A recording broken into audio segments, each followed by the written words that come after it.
የልዑል እግዚአብሔር ቤተሰቦች የእናታችን የቅድስት ድንግል ማርያም የአስራት ልጆች ሁላችሁም በያላችሁበት በእግዚአብሔር ስም እንደምን ዋላችሁ፣ እንደምን አመሻችሁ።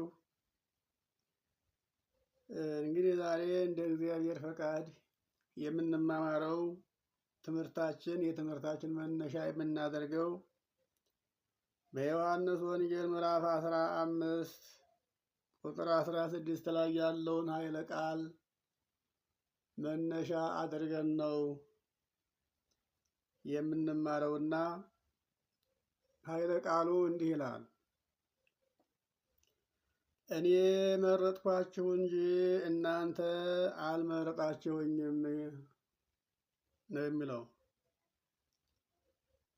እንግዲህ ይህንን ቃል እንደምትሰሙት እኔ መረጥኳችሁ እንጂ እናንተ አልመረጣችሁኝም። ይህንን ኃይለ ቃል የተናገረው ጌታችን አምላካችን ኢየሱስ ክርስቶስ ነው።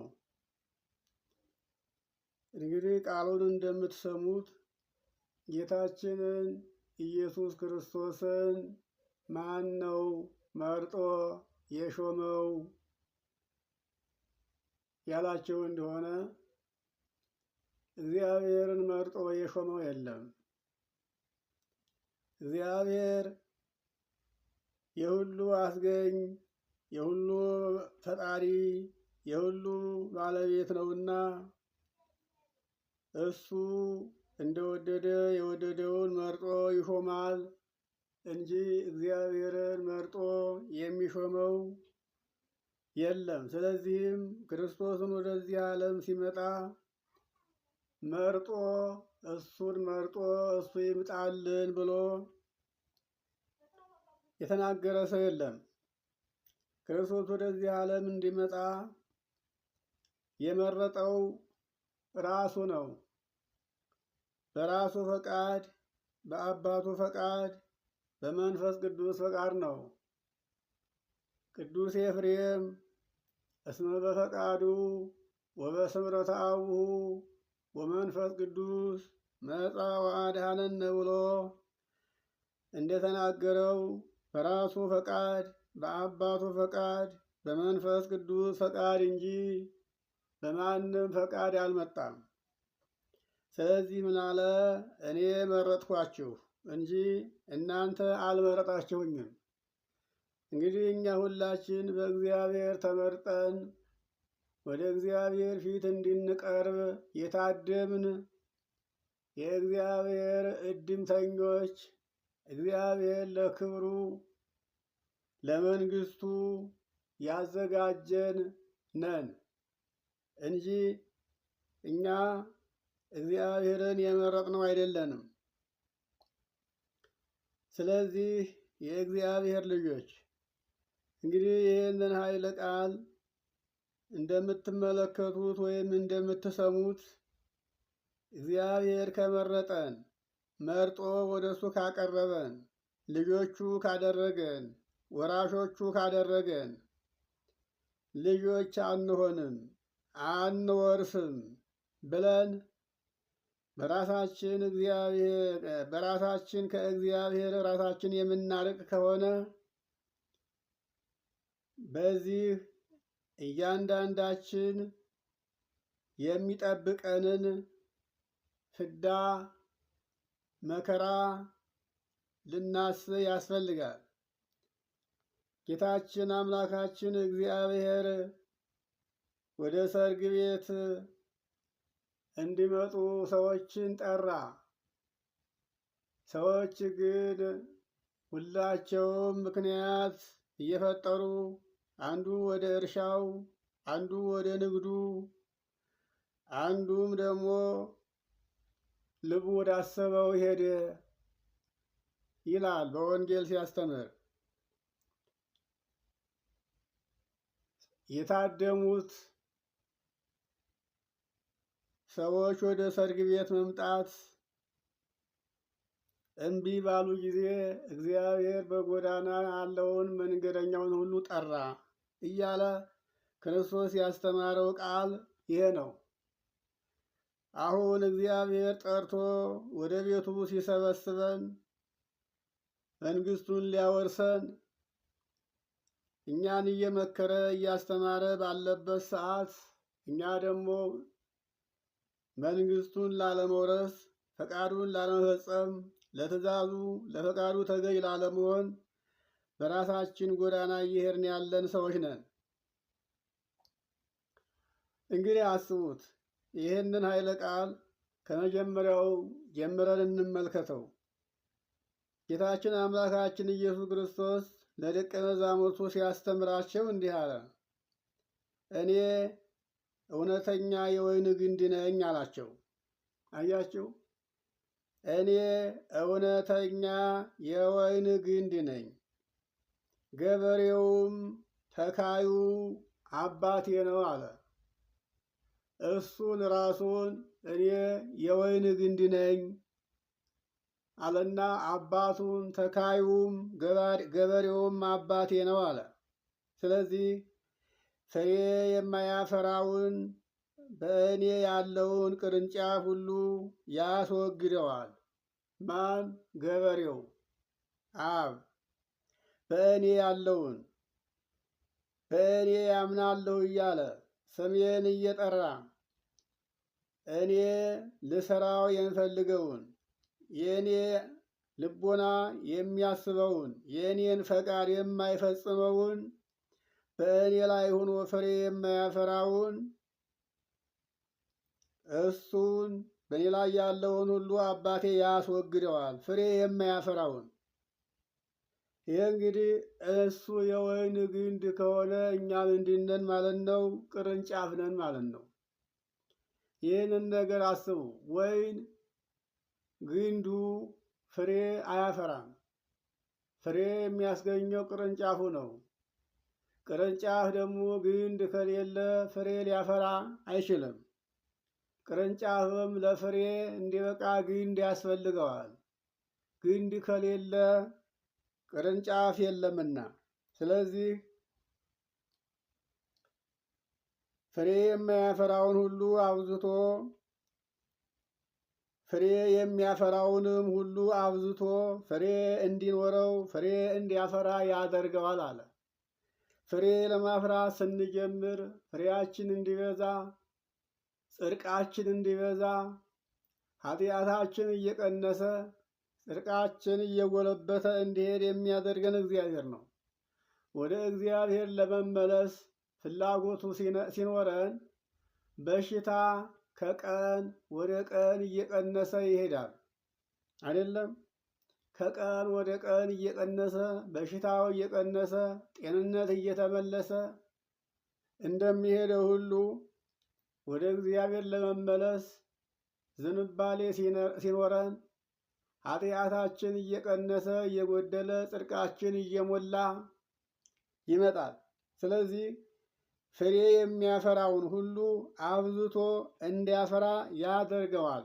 ማለት እንግዲህ ሰው በአንድ ቀን ፍጹም አይሆንም፣ ሰው ነውና። ሰው ቀስ በቀስ ነው እድገቱ። መቼም የፍጥረት አስተዳደጉ ቀስ በቀስ ነው። ወደ እግዚአብሔርም ለመመለስ ስንፈልግ በእድገታችን ልክ ነው የሚሆነው። አንድ ቀን ተወልደን በአንድ ቀን ማደግ እንደማንችለው ሁሉ ሰዎች ነንና ኃጢአት ይስማማናልና ከኃጢአት ወደ ጽድቅ ለመመለስ ስንፈልግ ቀስ በቀስ ነው ኃጢአታችን የሚወገደው። ቆሻሻም የሚለቀው በአንድ ጊዜ አይለቅም፣ ቀስ በቀስ ሲያሹት ነው።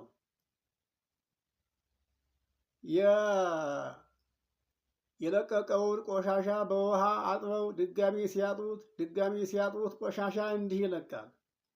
ኃጢአትም በደልም እንደዚህ ነው፣ ቀስ በቀስ ነው። በአንድ ጊዜ አይለቀንም፣ በአንድ ጊዜ አንገላገልም። ከቀን ወደ ቀን ግን ኃጢአታችን እየተገፈፈ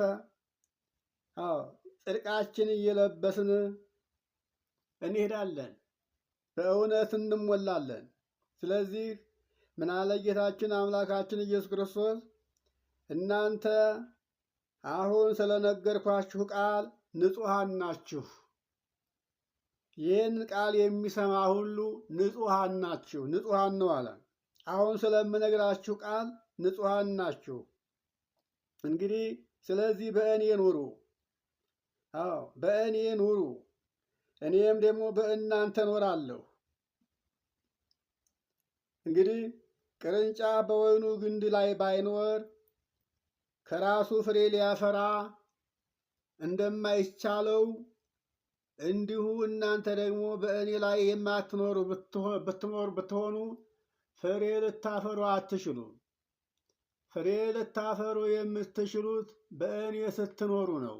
ግንዱ እኔ ነኝ፣ እናንተ ቅርንጫፍ ናችሁ። ከእኔ ጋር ሳትኖሩ እኔም ከእናንተ ጋር ሳልኖር ኃጢአታችሁ ሊለቃችሁ፣ እድፋችሁ ሊታጠብ፣ ጽድቃችሁ ጽድቅ ሊሆን አይችልም እያለን ያለው። ስለዚህ እኔ የወይን ግንድ ስሆን እናንተ ቅርንጫፍ ናችሁ። ያለ እኔ ግን ምንም ነገር ልታደርጉ አትችሉም። አያችሁ፣ ያለ እኔ። ይህ ማለት ኢትክሉ ገቢረ ዘእንበሌ ወኢምንትኒ፣ ያለ እኔ ምንም አይነት በጎ ስራ እንስራ ብላችሁ ብታስቡ እኔ የሌለሁበት ስራ ፈጽሞ አይፈጸምላችሁም። እንግዲህ ያለ ክርስቶስ ልንሰራው የምንችለው ቢኖር ኃጢአት ብቻ ነው፣ ሐሰት ብቻ ነው፣ ከንቱ ምኞት ብቻ ነው። አያችሁ፣ ወንጀል ብቻ ነው። ይህንን ነው መስራት የምንችለው። ይህንን እንኳን ራሱን ወንጀል አስፈጻሚው ዲያብሎስ ከሌለ መስራት አንችልም። ሐሰትንም ለመናገር፣ ውሸትንም ለመዋሸት፣ ኃጢአትንም ለመስራት፣ ስጋችን የወደደውን ሁሉ ለማድረግ ያ ሁሉ ወንጀል ስለሆነ ወንጀል አስፈጻሚው ዲያብሎስ ካልመራን በስተቀር ይህን አድርግ፣ ወደዚህ አትሂድ፣ ወደዚህ ና እያለ እሱ ካልመራን በስተቀር ኃጢአትን እንኳን ልንፈጽማት ልንሰራት አንችልም። የኃጢአት ባለቤት ዲያብሎስ ስለሆነ እሱ የወደደውን ሊያሰራን ስለሚፈልግ እሱ የወደደውን እንድንሰራ ይመራናል። የምንሰራውን ስራ ይጠቁመናል፣ ያሳስበናል።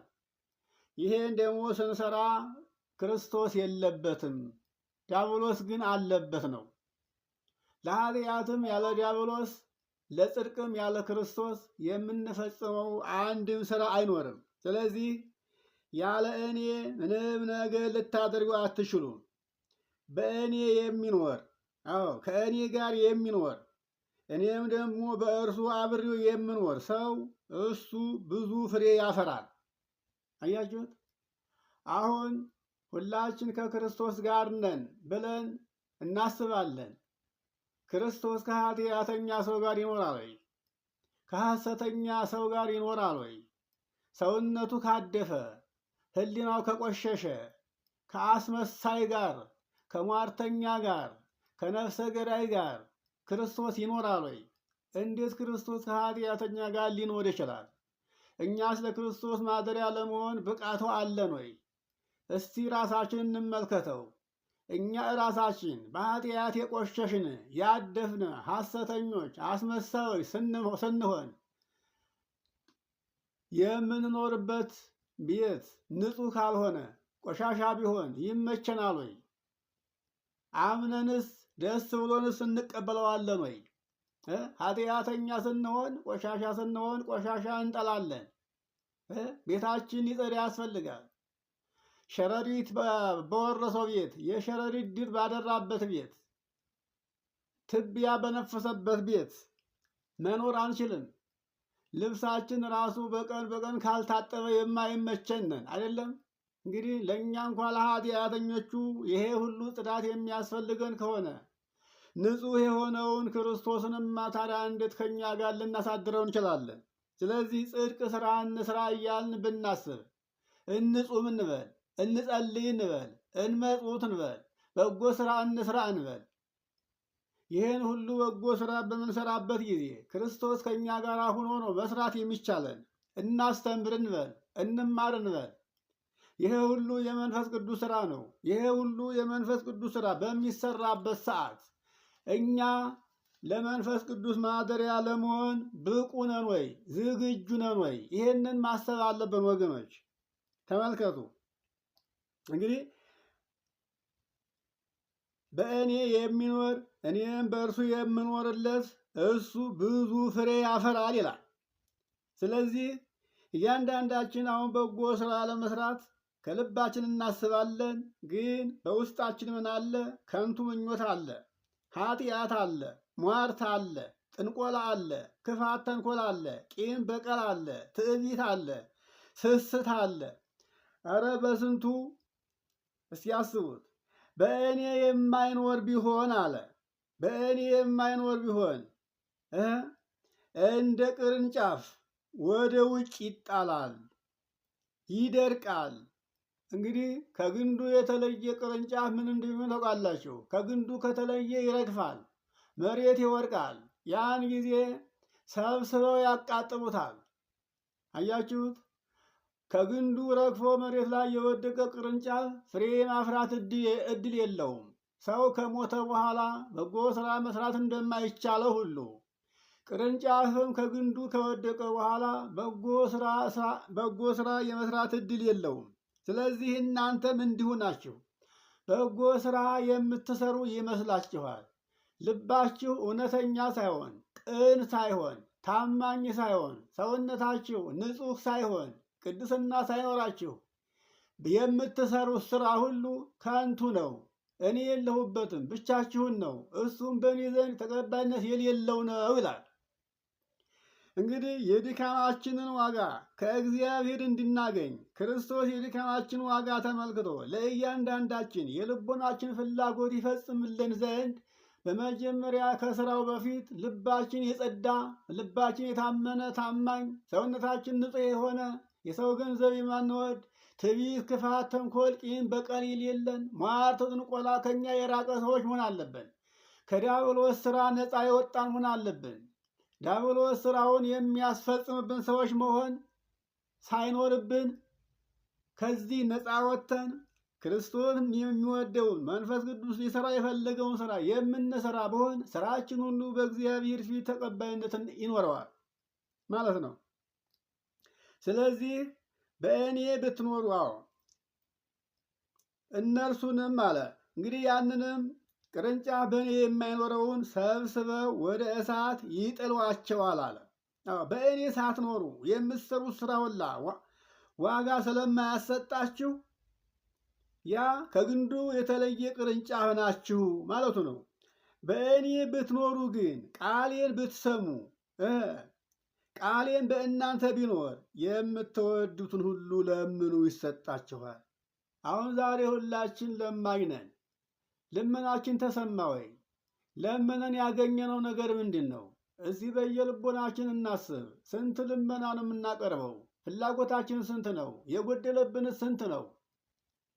እስኪ ተመልከቱት። ስንት ነገር ነው ያጣ ነው። እንዲሁ በምኞት ዘመናችን አለቅ አይደል እንዴ? ለምን እግዚአብሔር እንደሌለው እያለው ለምን ዝም አለን? እውነተኞች ልጆች ሆነን ባለመገኘታችን ምክንያት አይደለም እንዴ? የለመናችሁትን ታገኛላችሁ። እኛ ግን እንለምናለን፣ ግን ያገኘነው የለም። ለምንድን ነው ያላገኘነው? ከግንዱ ስለተለየን ነው። አያችሁት?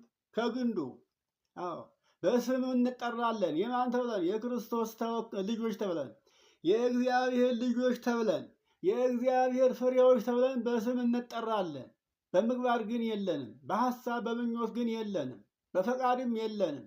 ፈቃዳችን የራሳችን ስለሆነ የዲያብሎስን ፈቃድ እንከተላለን፣ ዓለሙን እንከተላለን። ከዓለሙ ጋር ነው ያለ ነው። ዓለም ደግሞ እግዚአብሔርን አታውቀውም። አያችሁት? ዓለም ፈጣሪዋ አስገኘዋ እግዚአብሔር እንደሆነ ብታውቅም እንደ እግዚአብሔር ፈቃድ አትመራም። ስለዚህ እኛም ደግሞ ከዓለሙ ጋር ከኖርን እየተመራን ያለነው፣ እየፈጸምን ያለነው፣ እየሰራን ያለነው የራሳችን ፈቃድ እንጂ የእግዚአብሔርን ፈቃድ የፈጸምንበት ጊዜና ሰዓት እንደሌለ እናስተውል። ይህንን ለማወቅ ብዙ አይከብድም። ለምነን ባለመሰማታችን፣ ባለማግኘታችን፣ ጮኸን ይቅርታ ባለማግኘታችን ምክንያት በዚህ ከእግዚአብሔር ጋር እንደሌለን በዚህ ልናውቅ ያስፈልጋል።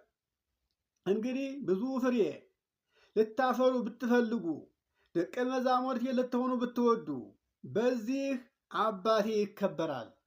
አያችሁት?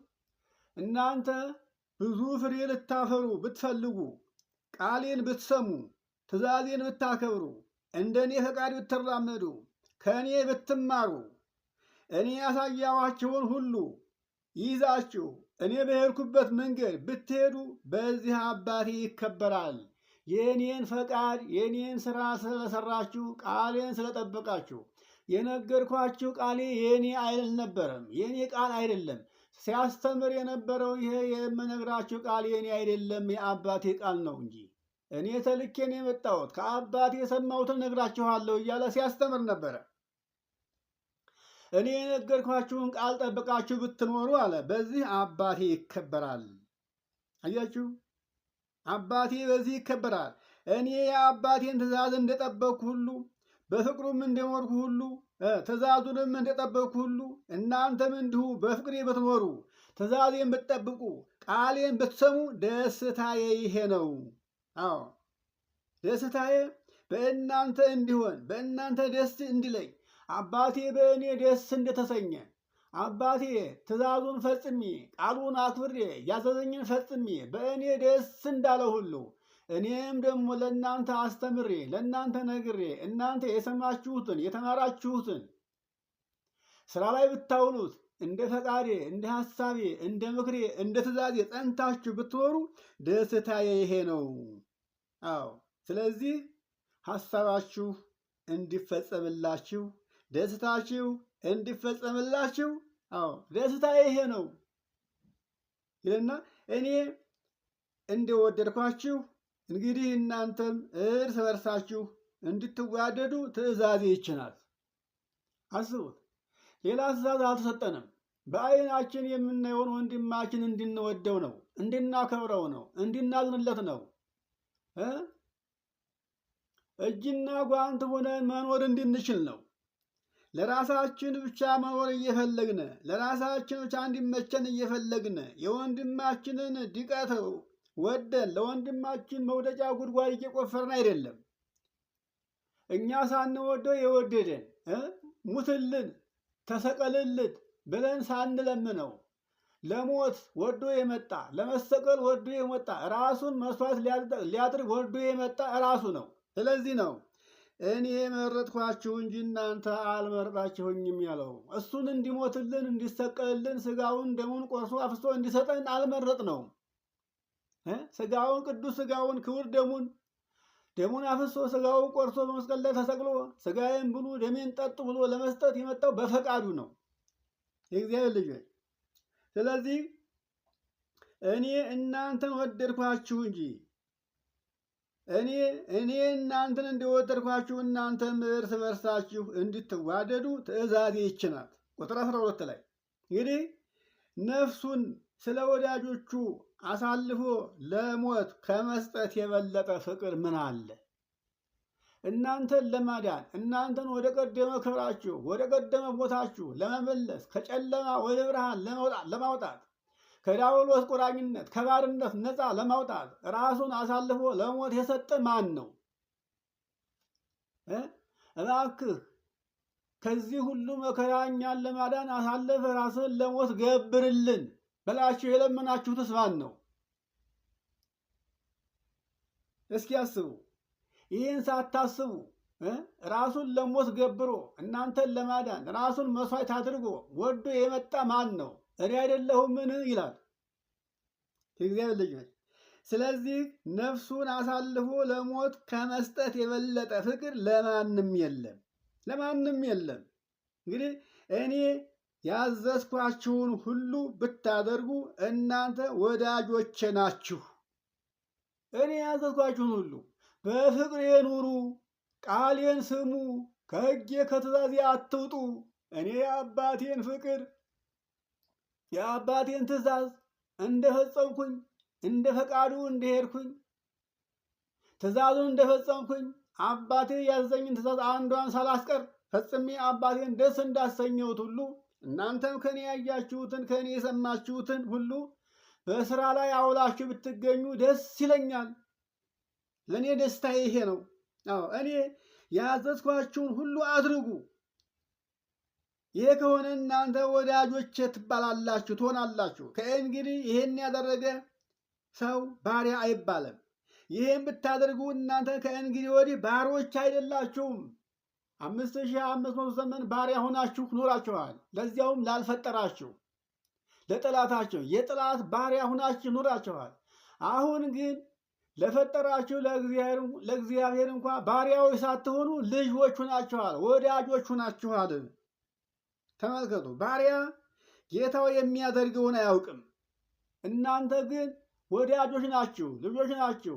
አባታችሁ ጌታችሁ የሚያደርገውን ታውቃላችሁና አውቃችሁማልና። ተመልከቱትማ የእግዚአብሔር ልጆች፣ እንግዲህ ባሪያ ጌታው የሚያደርገውን አያውቅምና እናንተ ግን ወዳጆች ናችሁ፣ ወዳጆች ብያችኋለሁ። ስለዚህ እኔም ደግሞ ከአባቴ የሰማሁትን ሁሉ ለእናንተ አሳውቂያችኋለሁ። አባቴ ሂድ፣ ውረድ፣ ተወለድ፣ ንገር፣ አስተምር ያለኝን ሁሉ አንዲትም ቃል ሳላስቀር ሁሉን ነገር ሰጥቻችኋለሁ።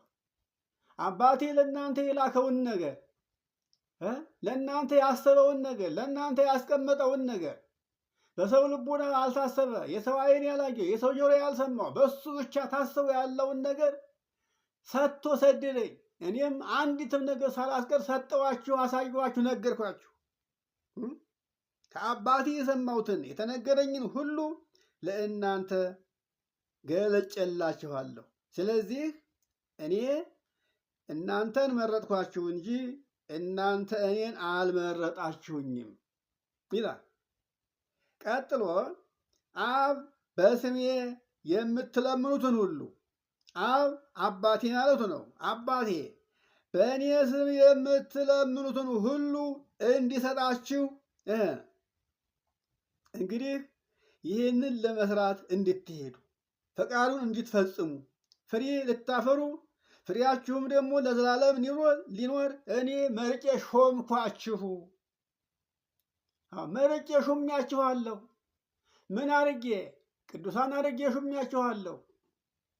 እርስ በርሳችሁ እንድትዋደዱ ይህችን ትእዛዝ ሰጥቻችኋለሁ።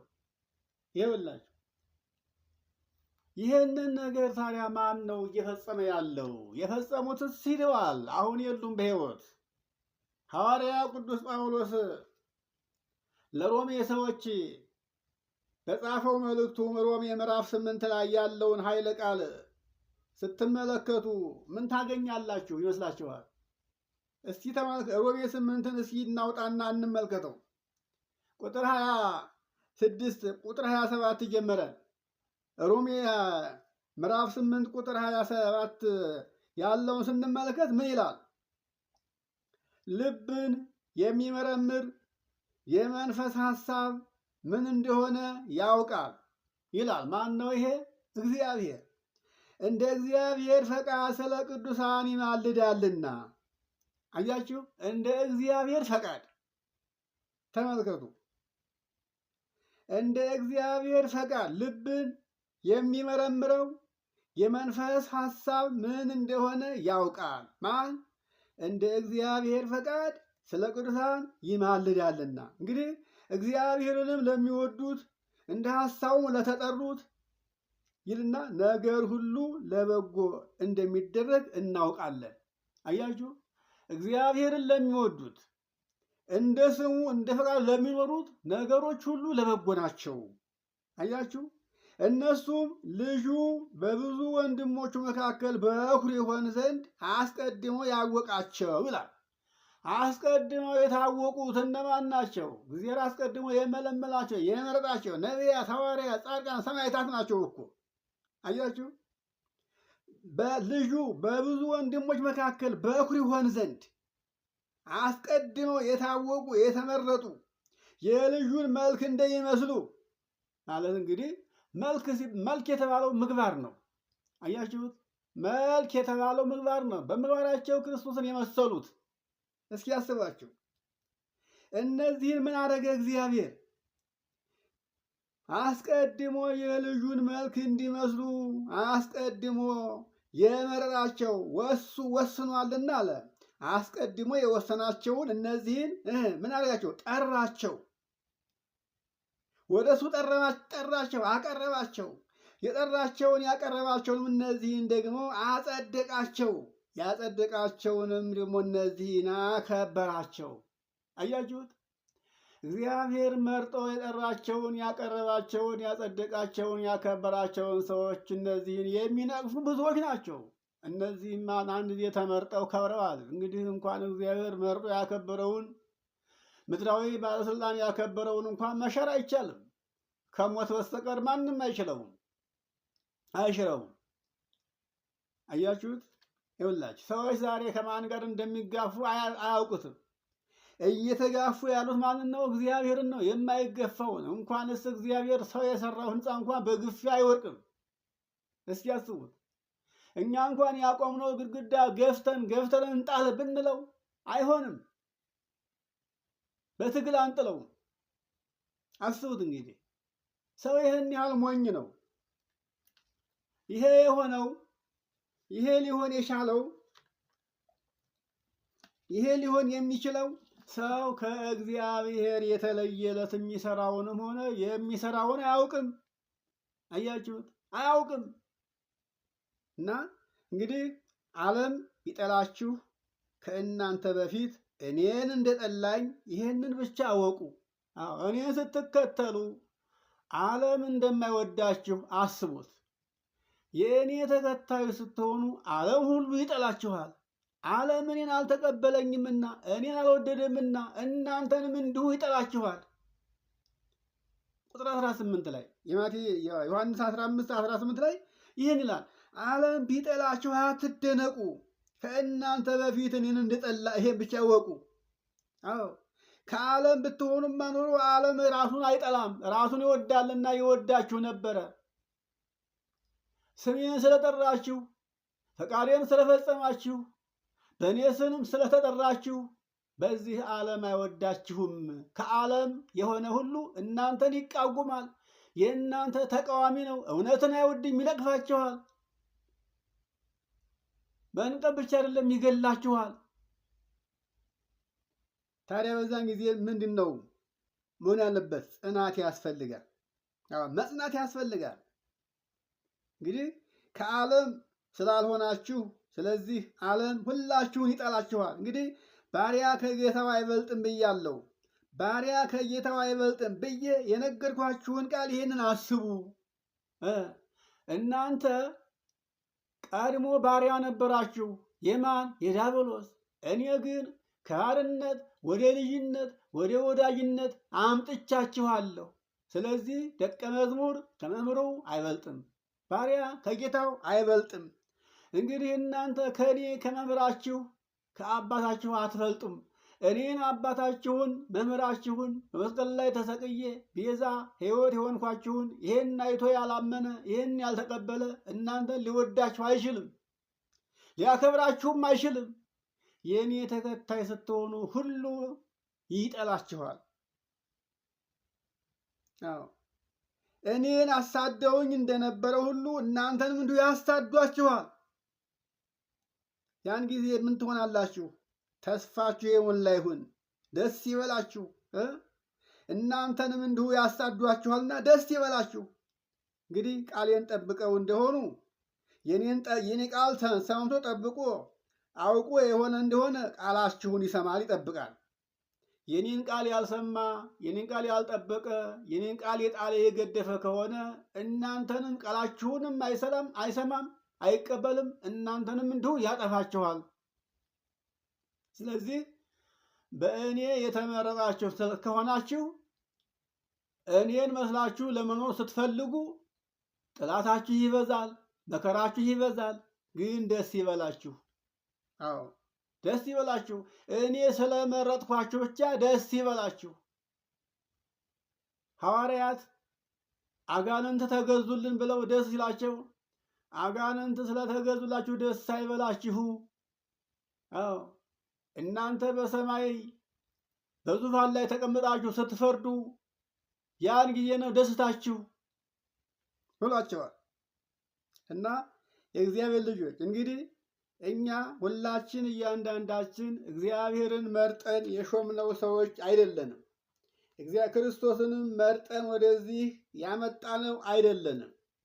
እሱ ራሱ እኛን ወዶ መርጦ ወደ እኛ መጥቶ ስለ እኛ ለሞት ተላልፎ ራሱን መስዋዕት እንዳደረገ ብቻ ነው የምናውቀው። አሁን ይሄንን ሁሉ ሰው ምናልባት በከንፈሩ ሊናገረው ይችላል እንጂ ሁሉ ግን ክዶታል።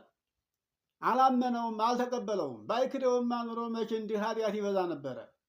ሐሰቱስ፣ እውነቱስ፣ ግፉስ መቼ ይጸና ነበረ እንደዚህ። እና የእግዚአብሔር ልጆች ያልተገዛልህን ባሪያ እጅ መንሻ ያላመጣልህን አንተ አስረህ እንደምትገርፈው ሁሉ አንተ ስለ እግዚአብሔር እጅ መንሻ የማታስገባ ለምንድን ነው ይላል። ይገርማቸዋል። ይኸውላችሁ እኛ ትንሽ ነገር ብልጥ ስንል ሰው ሁሉ ከስራችን ባሪያ ሆኖ እንደ ጫማ ሆኖ እንዲያገለግለን እንፈልጋለን። እንደ ጫማ ሆኖ ትንሽ ከፍታ ካገኘን፣ ስልጣንን ካገኘን፣ ገንዘብን ካገኘን በትንሽ ብልጫ ሌላውን ታናሽ አድርገን ያ ከኛ በታች ዝቅተኛ መስሎ የታየን ሰው ሁሉ እንደ ጫማ ሆኖ እንዲያገለግለን ይፈልጋል። ታዲያ ምን አለ ሊቁ ሲናገር አንተ ያልተገዛልህን ባሪያ እጅ መንሻ ያላመጣልህን አስረህ እንደምትገርፈው ሁሉ አንተ ስለ እግዚአብሔር እጅ መንሻ የማታስገባ ለምንድን ነው ይላል። እንግዲህ ከፍ ከፍ ያደረገን እግዚአብሔር ነው። ስልጣንም የሰጠን እግዚአብሔር ነው። ምድራዊ ስልጣን ብቻ ሳይሆን ሰማያዊ ሀብት፣ ሰማያዊ ስልጣን የሰጠ እግዚአብሔር ነው። ይህን ለሰጠ ለእግዚአብሔር ግን እኛ ግን እጅ መንሻ ገጸ በረከት አናቀርብም። ይገርማቸዋል። እግዚአብሔር ከፍ ከፍ ያደረጋቸው፣ በገንዘብ ያበለጸጋቸው፣ በእድሜ ያበለጸጋቸው፣ በስልጣን ባለጸጋ ያደርጋቸው ሁሉ ይህን ላደረገ ለእግዚአብሔር እጅ መንሻ የሚያቀርብ የለም። አምላሹ ምንድን ነው? ሐሞት ነው፣ መራራ ነው። አያችሁት? ግፍ ነው፣ ክፋት፣ ተንኮል ነው፣ ትዕቢት ነው መልሱ። ስለዚህ አንተ ሰዎች እንዲፈሩህ እንዲያፍሩህ ትወዳለህ። ሰዎች እንዲያፍሩህ እንዲፈሩህ ስትፈልግ አንተስ ለምን ከበላይ ያለውን አትመለከትም? አንተ ለሰዎች ሁሉ አለቃ መስለህ ዋና መስለህ ሲታይህ በአንተ ሰው ላይ ዋና ያለ እግዚአብሔር መሆኑን ለምን አታስብም? ከአንተ በታች ያለ ሁሉ ለአንተ እንዲገዛ ስትፈልግ አንተ ስለምን ራስን ለእግዚአብሔር አታስገዛም ይላል። እግዚአብሔር ሁሉን ይገዛል፣ እሱን ግን የሚገዛው የለም። ታውቃለህ ይሄንን? እግዚአብሔር ሁሉን ይገዛል፣ ሁሉን ይገዛል፣ እሱን ግን የሚገዛው የለም። እግዚአብሔር ሁሉን ይሾማል፣ እሱን ግን የሚሾመው የለም። እግዚአብሔር ሁሉን ይሽራል፣ እሱን ግን የሚሽረው የለም። እግዚአብሔር ሁሉን ይነቅፋል፣ እሱን ግን የሚነቅፈው የለም። እግዚአብሔር ሁሉን ያተጋል፣ እሱን ግን የሚያተጋው የሚቀሰቅሰው የለም። እግዚአብሔር ሳይታይ ሁሉን ይመግባል፣ ሁሉን ያኖራል፣ የሁሉን ልመና ይሰማል፣ የሁሉን ጸሎት ይቀበላል፣ የሁሉን ሀሳብ ያውቃል። እንዲህ ያለውን ጌታ ከአንተ በላይ ያለውን አንተስ ለምን አታከብርም ይላል። እንግዲህ አሁን ሁላችን እግዚአብሔር መቼም በእያንዳንዳችን የሰጠን ጸጋ ብዙ ነው። በተሰጠን ጸጋ እግዚአብሔር እንደዚህ እናመሰግነዋለን ነው እናከብረዋለን ነው። ይህንን አሁን የተናገርኩትን ቃል በመጽሐፈ መቃብያን ምዕራፍ 5 ከቁጥር 33 ጀምሮ ብትመለከቱ ታገኙታላችሁ። ይገርማችኋል። አያችሁ፣ እያንዳንዳችን የተሰጠን ጸጋ አለ፣ የተሰጠን መክሊት አለ። በተሰጠን ጸጋ ግን እግዚአብሔርን ስናመሰግን አንታይም። አያችሁ፣ ምንድን ነው የምንሰራበት? ግፍ፣ አመፅ፣ ተንኮል፣ ቂም፣ በቀል፣ ጥላቻ ብቻ ይኸውላችሁ። እና የእግዚአብሔር ልጆች እንግዲህ አሁን ዋናው ነገራችን የትምህርታችን መነሻ እኔ መረጥኳችሁ እንጂ እናንተ አልመረጣችሁኝም። እግዚአብሔር በራሱ ፈቃድ ጌታችን አምላካችን ኢየሱስ ክርስቶስ በራሱ ፈቃድ፣ በአባቱ ፈቃድ፣ በመንፈስ ቅዱስ ፈቃድ ወደዚህ ዓለም መጣ። ስለኛ ሰው ሆነ። ስለኛ ምክንያት ራሱን አሳልፎ ለሞት ሰጠ። ራሱን መስዋዕት አድርጎ አቀረበ። ስጋውን ቆረሰ፣ ደሙን አፈሰሰ። ስጋዬን ብሉ አለ፣ ደሜን ጠጡ አለ። ስለዚህ እናንተ ያዘዝኳችሁ ትእዛዝ ብትኖር እኔ እናንተ ሳትወዱኝ እንደወደድኳችሁ ሁሉ እናንተም እርስ በርሳችሁ ተዋዳችሁ ተከባብራችሁ ተፋቅራችሁ ኑሩ አለ። የተሰጠን ይህ ነው። ይህንን ታዲያ ማን እየፈጸመ ነው ያለው? እስኪ አስቡት። ለእናት ለአባት እንኳ የማይታዘዝ የማይገዛ ለጓደኛው የማይታመን እኮ ነው የምታዩት ያለ። በዚህ ምክንያት አሁን ሞት ቀረበ፣ መከራ ቀረበ። እንደ ሰዶም እንደ ገሞራ አንድ ጊዜ ልንጠፋ አፋፍ ላይ ነው ያለ ነው እና ይህንን አስበን በእያንዳንዳችን ራሳችንን እንጠብቅ። ራሳችንን ከመከራ ከሞት ለማዳን እንገንዘብ፣ እናስበው። እግዚአብሔርን ቆም ብለን እናስብ። ክፋታችንን፣ ተንኮላችንን፣ ቂማችንን፣ በቀላችንን፣ ዘረኝነታችንን ሁሉ ይህን እናርቀው። አይጠቅመንም። የሚጎዳን ነገር አናስብ። ይሄ እንደው በሕይወቱ ምንም ግፍ ሳይደርስበት መርዝ እንደሚጠጣ ሰው ነው። አያቸው። ምንም ሳይጎልበት ገደል ገብቶ ለማሞት የሚፈልግ ሰው ማለት ነው። ይሄ ምንም ሳይጎልበት ውሃ ገብቶ የሚሞት፣ ምንም ሳይጎልበት ታንቆ የሚሞት ሰው ማለት ነው። ይሄ ነው። ምንም ሳይጎልበት መርዝ ጠጥቶ የሚሞት ሰው ማለት ይሄ ነው። ምንም ሳይጎልብን እግዚአብሔር ብዙ ነገር ሳይነሳን ይሄንን በእውነት አስበን ከማይጠቅመን ነገር ወጣ ብለን ራሳችንን ወደዚህ ብናስጠጋ መልካም ነው ለማለት ነው። እንግዲህ የመረጠንን ያከበረንን እግዚአብሔርን አስበን ሁላችንም ለእግዚአብሔር የተመቸን ተገዦች